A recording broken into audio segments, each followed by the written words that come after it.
யார் இந்த மண்டோதரி?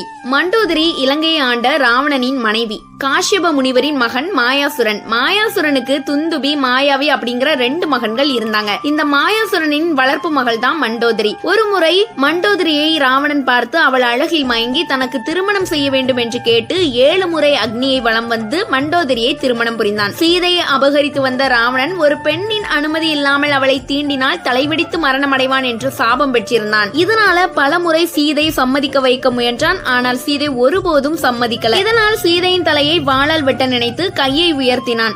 அப்போது மண்டோதரி வந்து அவன் கையை தடுத்து பிடித்து, ஒரு பெண்ணின் அனுமதியும் சம்மதமும் இல்லாமல் எந்த ஒரு ஆணும் அவளை நெருங்கக்கூடாது. ஒரு பெண்ணுக்கு சம்மதம் இல்லாவிட்டால் அவளை விட்டு விலகிட வேண்டும். அவளை கட்டாயப்படுத்தியோ மிரட்டியோ சம்மதிக்க வைப்பது மூடத்தனம். இந்த செயல் உம்மை மட்டுமல்ல, உம்மை சார்ந்த அத்தனை பேரையும் அழித்துவிடும் என்றாள். தன்னுடைய கணவன் மீது அளவு கடந்த பாசம் வச்சிருந்தாலும் ஒருபோதும் தன் கணவனின் தீய செயல்களுக்கு துணை போகவில்லை மண்டோதரி.